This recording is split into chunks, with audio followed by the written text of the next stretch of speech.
Nous ne cessons de le rappeler, les chiffres retraçant le nombre de décès dus à la pollution atmosphérique chaque année dans notre pays, particulièrement dans l'agglomération parisienne, sont alarmants.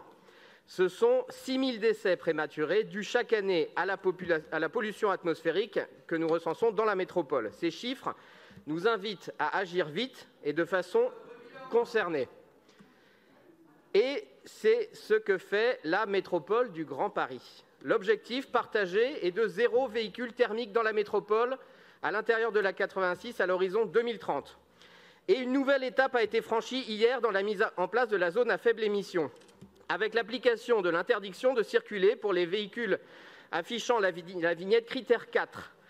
Les voitures concernées ne sont désormais plus autorisées à circuler en journée du lundi au vendredi à l'intérieur de la 86, alors que les bus, cars et camions critère 4 y sont totalement interdits en journée.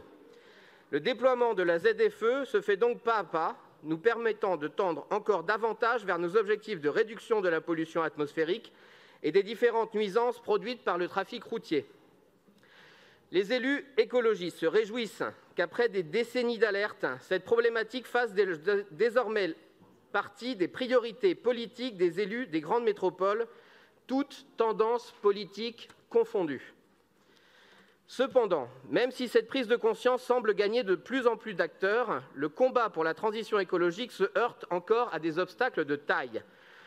Alors que de plus en plus de ZFE se créent dans les métropoles françaises, encourageant l'industrie automobile à accélérer la transition de ces modèles, le gouvernement, par la voix de son ministre de l'économie Bruno Le Maire, a décidé de prendre le contre-pied de cette tendance en s'opposant à la création de la nouvelle norme Euro 7, actuellement en discussion à la Commission européenne. Cette prise de position archaïque, justifiée de manière fragile par le refus d'une écologie punitive, envoie un message grave aux constructeurs automobiles français et pourrait freiner l'incitation à l'innovation écologique.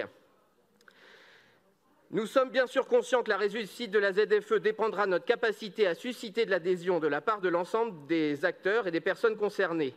Nous pensons par exemple aux personnes les moins favorisées dont les moyens économiques nécessaires à l'achat d'un nouveau véhicule plus propre sont limités.